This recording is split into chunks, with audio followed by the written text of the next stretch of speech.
ಬಿಸಿಲ ಬೇಗೆಯಿಂದ ಕಂಗೆಟ್ಟ ಜನತೆಗೆ ಸಹಿಸುತ್ತೆ. ಅವಧಿಗೂ ಮುನ್ನವೇ ಮುಂಗಾರು ಪ್ರವೇಶ. ನಮಸ್ಕಾರ ವೀಕ್ಷಕರೇ, ಈಗ ಏಪ್ರಿಲ್ ತಿಂಗಳು ಮುಗಿಯುತ್ತಾ ಬಂದಿದೆ. ಆದರೆ ಸೂರ್ಯನ ಪ್ರತಾಪ ಮಾತ್ರ ಮಿತಿ ಮೀರ್ತಾ ಇದೆ. ಉತ್ತರ ಭಾರತದಿಂದ ಹಿಡಿದು ದಕ್ಷಿಣ ಭಾರತದವರೆಗೆ ಬಿಸಿಲಿನ ಅಬ್ಬರ ಜೋರಾಗಿದೆ. ಹಲವು ಕಡೆ ತಾಪಮಾನ 43ರಿಂದ 44 ಡಿಗ್ರಿ ಸೆಲ್ಸಿಯಸ್ ದಾಟಿದೆ. ಜನರು ಮನೆಯಿಂದ ಹೊರಬರಲು ಭಯ ಪಡ್ತಿದ್ದಾರೆ. ಇಂತಹ ರಣ ಬಿಸಿಲಿನಿಂದ ಕಂಗೆಟ್ಟ ಜನತೆಗೆ ತಣ್ಣನೆಯ ಸುದ್ದಿ ಒಂದು ಹೊರಬಿದ್ದಿದೆ. ಬಿಸಿಲಿನಿಂದ ಮುಕ್ತಿ ಪಡೆದು ಮಳೆಗಾಲ ಯಾವಾಗ ಆರಂಭ ಆಗುತ್ತೆ ಅಂತ ಕಾಯ್ತಾ ಇದ್ವಿ. ಮುಂಗಾರು ಭಾರತಕ್ಕೆ ಯಾವಾಗ ಎಂಟ್ರಿ ಕೊಡಬಹುದು ಅಂತ ಕೂಡ ಎದುರು ನೋಡ್ತಾ ಇದ್ವಿ. ಈಗ ಬಂದಿರುವ ಲೇಟೆಸ್ಟ್ ಸುದ್ದಿ ಏನಂದ್ರೆ, ನೈಋತ್ಯ ಮುಂಗಾರು ಈ ಬಾರಿ ನಿಗದಿತ ಸಮಯಕ್ಕಿಂತ ಮೊದಲೇ ಭಾರತಕ್ಕೆ ಬರಲಿದೆ ಅಂತ ಅಂತಾರಾಷ್ಟ್ರೀಯ ಹವಾಮಾನ ಸಂಸ್ಥೆಗಳು ಮುನ್ಸೂಚನೆಯನ್ನ ಕೊಟ್ಟಿವೆ. ಅಷ್ಟಕ್ಕೂ ಈ ಬಾರಿ ಮುಂಗಾರು ಎಷ್ಟು ಬೇಗ ಬರಲಿದೆ? ಅಂಡಮಾನ್ ಮತ್ತು ಕೇರಳಕ್ಕೆ ಮಳೆರಾಯನ ಎಂಟ್ರಿ ಯಾವಾಗ? ಬಿಸಿಲು ಹೆಚ್ಚಾಗಿದ್ದಕ್ಕೂ ಮುಂಗಾರು ಬೇಗ ಬರುವುದಕ್ಕೂ ಏನ್ ಸಂಬಂಧ? ಕರ್ನಾಟಕಕ್ಕೆ ಯಾವಾಗ ಮುಂಗಾರು ಮಳೆ ಎಂಟ್ರಿ ಕೊಡಲಿದೆ? ಡೀಟೇಲ್ ಆಗಿ ನೋಡ್ತಾ ಹೋಗೋಣ. ನಾನು ಶಿವಮೂರ್ತಿ ಸೊರಬ. ಹವಾಮಾನ ಇಲಾಖೆಯ ಮುನ್ಸೂಚನೆ ಏನು?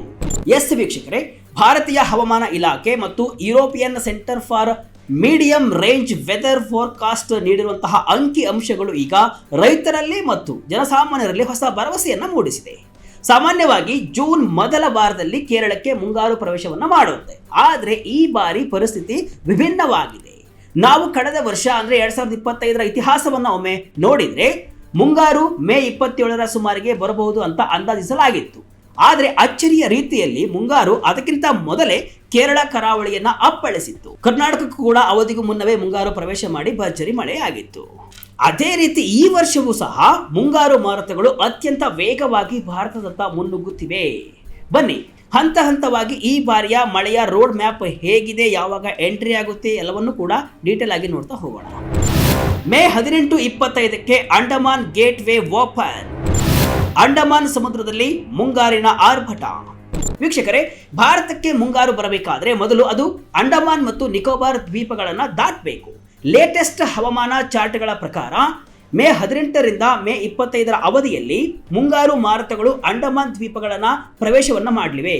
ಹಿಂದೂ ಮಹಾಸಾಗರದಿಂದ ಬೀಸುವಂತಹ ತೇವಾಂಶ ಭರಿತ ಗಾಳಿಯು ಬಂಗಾಳ ಕೊಲ್ಲಿಯ ದಕ್ಷಿಣ ಭಾಗದಲ್ಲಿ ಬಲಗೊಳ್ತಾ ಇದೆ. ಈ ಗಾಳಿಯು ಅಂಡಮಾನ್ ದ್ವೀಪಗಳಲ್ಲಿ ಸಾಮಾನ್ಯಕ್ಕಿಂತ 30ರಿಂದ 60 mm ಅಧಿಕ ಮಳೆಯನ್ನ ತರಲಿದೆ. ಅಷ್ಟೇ ಅಲ್ಲ, ಅಂಡಮಾನಿನ ಉತ್ತರ ಭಾಗದಲ್ಲಿ ಒಂದು ವಾಯುಭಾರತ ಕುಸಿತ ಅಥವಾ ಟ್ರೋಪಿಕಲ್ ಸಿಸ್ಟಮ್ ನಿರ್ಮಾಣವಾಗುವ ಸಾಧ್ಯತೆ ಇದೆ. 20%ರಿಂದ 40% ಇದು ಸಾಧ್ಯವಾಗುತ್ತೆ. ಈ ವಾಯುಭಾರ ಕುಸಿತವು ಒಂದು ಬೂಸ್ಟರ್ ರೀತಿ ಕೆಲಸವನ್ನ ಮಾಡಲಿದ್ದು ಸಮುದ್ರದ ಮೇಲಿರುವಂತಹ ತೇವಾಂಶವನ್ನ ವೇಗವಾಗಿ ಭಾರತದ ಕಡೆಗೆ ಎಳೆದುಕೊಂಡು ಬರುತ್ತೆ. ಅಂದ್ರೆ ಮೇ 3ನೇ ವಾರದಲ್ಲೇ ಭಾರತದ ಬಾಗಿಲಿಗೆ ಮುಂಗಾರು ಬಂದು ನಿಲ್ಲಲಿದೆ. ಮೇ 25ರಿಂದ ಜೂನ್ 1ಕ್ಕೆ ಕೇರಳಕ್ಕೆ ಎಂಟ್ರಿ. ತಮಿಳುನಾಡು ಕೇರಳದಲ್ಲಿ ವಾಡಿಕೆಗಿಂತ ಹೆಚ್ಚು ಮಳೆ. ಇನ್ನು ಎರಡನೇ ಹಂತ ಅಂದ್ರೆ ಅತ್ಯಂತ ಪ್ರಮುಖ ಘಟ್ಟ. ಮೇ 25ರಿಂದ ಜೂನ್ 1ರ ಅವಧಿಯಲ್ಲಿ ಮುಂಗಾರು ಮಾರುತಗಳು ಕೇರಳ ಮತ್ತು ತಮಿಳುನಾಡಿನ ದಕ್ಷಿಣ ಭಾಗಗಳನ್ನು ತಲುಪಲಿವೆ. ಹವಾಮಾನ ಮಾದರಿಗಳ ಪ್ರಕಾರ ಆಗ್ನೇಯ ಅರೇಬಿಯನ್ ಸಮುದ್ರದಲ್ಲಿ ಬಲವಾದ ಪಶ್ಚಿಮ ಮಾರುತಗಳು ಅಂದ್ರೆ ವೆಸ್ಟರ್ಲಿ ವಿಂಡ್ಸ್ ನಿರ್ಮಾಣವಾಗುತ್ತಿವೆ. ಇವು ತೇವಾಂಶವನ್ನ ನೇರವಾಗಿ ಭಾರತದ ಪಶ್ಚಿಮ ಕರಾವಳಿಯತ್ತ ದೂಡಲಿವೆ. ಇದರಿಂದಾಗಿ ಕೇರಳದಲ್ಲಿ ಮೇ ಕೊನೆಯ ವಾರದಲ್ಲೇ ಭಾರಿ ಮಳೆ ಆರಂಭವಾಗುವ ಸಾಧ್ಯತೆ ದಟ್ಟವಾಗಿದೆ. ಬಿಸಿಲಿನಿಂದ ಬೆಂದು ಹೋಗಿರುವಂತಹ ದಕ್ಷಿಣ ಭಾರತದ ಜನರಿಗೆ ಇದು ಅತಿ ದೊಡ್ಡ ರಿಲೀಫ್ ಅಂತ ಹೇಳಲಾಗ್ತಿದೆ. ರೈತರಿಗೂ ಕೂಡ ಇದು ಅನುಕೂಲವಾಗಬಹುದು. ಮುಂಗಾರು ಬೇಗ ಬರಲು ಕಾರಣವೇನು? ಈ ಬಾರಿ ಎಲ್ ನೀನೋ ಪ್ರಭಾವ ಇರಲ್ವಾ? ಈಗ ನಿಮ್ಮ ಮನಸ್ಸಿನಲ್ಲಿ ಒಂದು ಪ್ರಶ್ನೆ ಬರಬಹುದು, ಈ ಬಾರಿ ಯಾಕೆ ಇಷ್ಟು ಬೇಗ ಮಳೆ ಬರ್ತಾ ಇದೆ ಅಂತ. ಇದಕ್ಕೆ ಮೌಸಮ್ ತಕ್ ಸಂಸ್ಥೆಯ ಸ್ಥಾಪಕ ದೇವೇಂದ್ರ ತ್ರಿಪಾಠಿ ಅವರು 3 ಪ್ರಮುಖ ಕಾರಣಗಳನ್ನು ನೀಡಿದ್ದಾರೆ. ಮೊದಲನೆಯದು ಎಲ್ ನೀನೋ. ಈ ಬಾರಿ ಮುಂಗಾರು ಆಗಮನದ ಸಮಯದಲ್ಲಿ ಎಲ್ ನೀನೋ ಪ್ರಭಾವ ಅಷ್ಟೊಂದು ಇರುವುದಿಲ್ಲ. ಇದು ಮುಂಗಾರಿಗೆ ಪೂರಕವಾದಂತಹ ಅಂಶವಾಗಿದೆ. ಎರಡನೆಯದು ಇಂಡಿಯನ್ ಓಷನ್ ಡೈಪೋಲ್ ಅಥವಾ IOD. ಇದು ಹಿಂದೂ ಮಹಾಸಾಗರದ ಉಷ್ಣಾಂಶದ ಮೇಲೆ ನಿರ್ಧಾರವಾಗುತ್ತೆ. ಈ ಬಾರಿ ಪಶ್ಚಿಮ ಹಿಂದೂ ಮಹಾಸಾಗರವು ಪೂರ್ವ ಭಾಗಕ್ಕಿಂತ ಹೆಚ್ಚು ಬೆಚ್ಚಗಿರುತ್ತೆ.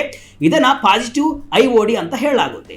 ಯಾವಾಗ IOD ಪಾಸಿಟಿವ್ ಆಗಿರುತ್ತೋ ಆಗ ಮುಂಗಾರು ಮಾರುತಗಳು ಹೆಚ್ಚು ಶಕ್ತಿಯುತವಾಗಿ ಭಾರತದತ್ತ ಬರುತ್ತವೆ. ಈ ಬಾರಿ ಈ ವಿದ್ಯಮಾನವು ಮಳೆಗೆ ಪೂರಕವಾಗಿದೆ. ಅತಿಯಾದ ಬಿಸಿಲೇ ಮಳೆಗೆ ದಾರಿ ಮಾಡಿಕೊಡ್ತಾ? ಲೋ ಪ್ರೆಷರ್ ಹೈ ಪ್ರೆಷರ್ ನಡುವಿನ ಹಗ್ಗ ಜಗ್ಗಾಟ. ಇನ್ನು ಮೂರನೇ ಮತ್ತು ಅತ್ಯಂತ ಆಶ್ಚರ್ಯದ ಕಾರಣ ಅಂದ್ರೆ ಈಗ ನಾವು ಅನುಭವಿಸುತ್ತಿರುವಂತಹ ಅತಿಯಾದ ಬಿಸಿಲು ಹೌದು, ಭೂಮಿಯ ಮೇಲೆ ತಾಪಮಾನ ಹೆಚ್ಚಾದಾಗ ಅಲ್ಲಿನ ಗಾಳಿ ಬಿಸಿಯಾಗಿ ಮೇಲಕ್ಕೆ ಏರುತ್ತೆ. ಆಗ ಭೂಮಿಯ ಮೇಲೆ ಕಡಿಮೆ ಒತ್ತಡ ಅಂದ್ರೆ ಲೋ ಪ್ರೆಷರ್ ನಿರ್ಮಾಣವಾಗುತ್ತೆ. ಈ ಲೋ ಪ್ರೆಷರ್ ಅನ್ನ ತುಂಬಲು ಸಮುದ್ರದ ಮೇಲಿರುವಂತಹ ತಂಪಾದ ಮತ್ತು ತೇವಾಂಶ ಭರಿತ ಗಾಳಿಯು ವೇಗವಾಗಿ ನುಗ್ಗಿ ಬರುತ್ತೆ. ಇದನ್ನೇ ನಾವು ಮುಂಗಾರು ಮಾರುತಗಳು ಅಂತ ಕರಿತೀವಿ. ಈಗ ಭಾರತದ ಹೆಚ್ಚಿನ ಭಾಗಗಳಲ್ಲಿ 44 ಡಿಗ್ರಿ ತಾಪಮಾನ ಇರುವುದರಿಂದ ಈ ಬಿಸಿಲು ಸಮುದ್ರದ ಗಾಳಿಯನ್ನ ತನ್ನತ್ತ ವೇಗವಾಗಿ ಎಳೆದುಕೊಳ್ತಾ ಇದೆ. ಅಂದ್ರೆ ಬಿಸಿಲು ಹೆಚ್ಚಾದಷ್ಟು ಮಳೆ ಬೇಗ ಬರುವ ಸಾಧ್ಯತೆ ಹೆಚ್ಚಿರುತ್ತೆ. ಇದೆಲ್ಲವೂ ಅಂದುಕೊಂಡಂತೆ ನಡೆದ್ರೆ ಮೇ 25ರ ಸುಮಾರಿಗೆ ಮುಂಗಾರು ಭಾರತದ ಮುಖ್ಯ ಭೂಮಿಯನ್ನ ಅಪ್ಪಳಿಸುವುದು ಖಚಿತ. ಬಂಗಾಳ ಕೊಲ್ಲಿಯಲ್ಲಿ ಸೈಕ್ಲೋನ್ ಭೀತಿ. ಸೈಕ್ಲೋನ್ ಎದ್ರೆ ಮುಂಗಾರು ವೇಗಕ್ಕೆ ಬೀಳುತ್ತಾ ಬ್ರೇಕ್. ಆದ್ರೆ ವೀಕ್ಷಕರೇ, ಇಲ್ಲಿ ಒಂದು ಸಣ್ಣ ಆತಂಕವೂ ಇದೆ. ಹವಾಮಾನ ತಜ್ಞರು ಇದನ್ನ ವೈಲ್ಡ್ ಕಾರ್ಡ್ ಅಂತ ಕರೀತಾರೆ. ಅದೇನಪ್ಪಾ ಅಂದ್ರೆ ಬಂಗಾಳ ಕೊಲ್ಲಿಯಲ್ಲಿ ಏಳಬಹುದಾದಂತಹ ಚಂಡಮಾರುತ. ಒಂದು ವೇಳೆ ಮೇ 3ನೇ ವಾರದಲ್ಲಿ ಬಂಗಾಳ ಕೊಲ್ಲಿಯಲ್ಲಿ ಯಾವುದಾದರೂ ದೊಡ್ಡ ಸೈಕ್ಲೋನ್ ಅಥವಾ ಚಂಡಮಾರುತ ನಿರ್ಮಾಣವಾದರೆ ಅದು ಅರೇಬಿಯನ್ ಸಮುದ್ರದಿಂದ ಬರುವಂತಹ ತೇವಾಂಶವನ್ನ ತನ್ನತ್ತ ಸೆಳೆದುಕೊಳ್ಳಬಹುದು. ಅಂತಹ ಸಂದರ್ಭದಲ್ಲಿ ಕೇರಳಕ್ಕೆ ಬರಬೇಕಾದ ಮುಂಗಾರು ಸ್ವಲ್ಪ ವಿಳಂಬವಾಗಬಹುದು ಅಥವಾ ದುರ್ಬಲಗೊಳ್ಳಬಹುದು. ಆದರೆ ಸದ್ಯದ ಮುನ್ಸೂಚನೆಗಳ ಪ್ರಕಾರ ಮುಂಗಾರು ಬಲವಾಗಿಯೇ ಇದೆ ಅಂತ ಹೇಳಲಾಗ್ತಿದೆ. ಮುಂದಿನ 10 ದಿನಗಳ ಕಾಲ ನಾವು OLR ಅಂದ್ರೆ out going long wave radiation ಮೌಲ್ಯಗಳನ್ನು ಗಮನಿಸಬೇಕಾಗಿದೆ. ಇದು ಮೋಡಗಳ ಸಾಂದ್ರತೆಯನ್ನ ಸರಿಯಾಗಿ ಪತ್ತೆ ಮಾಡುತ್ತೆ. ಇದನ್ನು ಚೆಕ್ ಮಾಡಿದ್ರೆ ವಾತಾವರಣದ ಏರಿಳಿತ ಗೊತ್ತಾಗುತ್ತೆ.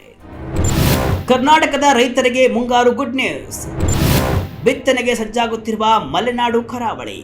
ಇನ್ನು ಮುಂಗಾರು ಕೇರಳಕ್ಕೆ ಪ್ರವೇಶಿಸಿದ 4 ರಿಂದ 5 ದಿನಗಳಲ್ಲಿ ಕರ್ನಾಟಕದ ಕರಾವಳಿ ಮತ್ತು ಮಲೆನಾಡು ಭಾಗಗಳಿಗೆ ತಲುಪುತ್ತೆ. ಅಂದ್ರೆ ಜೂನ್ ಮೊದಲ ವಾರದಲ್ಲೇ ಕರ್ನಾಟಕದಲ್ಲಿ ಮುಂಗಾರು ಹಬ್ಬ ಶುರುವಾಗುವ ಮುನ್ಸೂಚನೆ ಸಿಕ್ಕಿದೆ.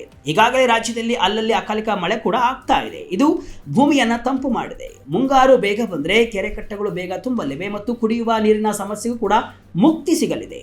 ಮುಂಗಾರು ಸುರಿತಾ ಇದ್ದಂತೆ ರೈತರು ಕೂಡ ಬಿತ್ತನೆ ಕಾರ್ಯವನ್ನು ಕೂಡ ಶುರು ಮಾಡಲಿದ್ದಾರೆ. ಹವಾಮಾನ ಮುನ್ಸೂಚನೆ ಪ್ರಕಾರ ಈ ಬಾರಿ ಅವಧಿಗೂ ಮುನ್ನವೇ ಮುಂಗಾರು ಎಂಟ್ರಿ ಆಗುತ್ತಾ ಕಾದ್ ನೋಡಬೇಕು. ಯಾಕಂದ್ರೆ ಕಳೆದ ವರ್ಷವೂ ಕೂಡ ಮುಂಗಾರು ಅವಧಿಗಿಂತ ಮುಂಚೆಯೇ ಎಂಟ್ರಿ ಕೊಟ್ಟು ತನ್ನ ಆರ್ಭಟವನ್ನ ಶುರು ಮಾಡಿತ್ತು. ಒಟ್ಟಿನಲ್ಲಿ ಈ ವರ್ಷದ ರಣ ಬಿಸಿಲಿನಿಂದ ಕಂಗೆಟ್ಟಿರುವಂತಹ ಭಾರತೀಯರಿಗೆ ಮುಂಗಾರು ಮಳೆಯ ಮುನ್ಸೂಚನೆ ಹೊಸ ಚೈತನ್ಯವನ್ನ ಕೊಟ್ಟಿದೆ. ಮೇ ಅಂತ್ಯದಲ್ಲೇ ಕೇರಳ ಕರಾವಳಿಗೆ ಮಳೆರಾಯ ಎಂಟ್ರಿ ಕೊಡುತ್ತೆ ಅಂತ ಹವಾಮಾನ ಇಲಾಖೆ ಮುನ್ಸೂಚನೆಯನ್ನ ಕೊಟ್ಟಿದೆ. ಬತ್ತಿ ಹೋಗುತ್ತಿರುವಂತಹ ನದಿ ಕೆರೆಗಳಿಗೆ ಮುರುಚುವ ತುಂಬಲಿದೆ.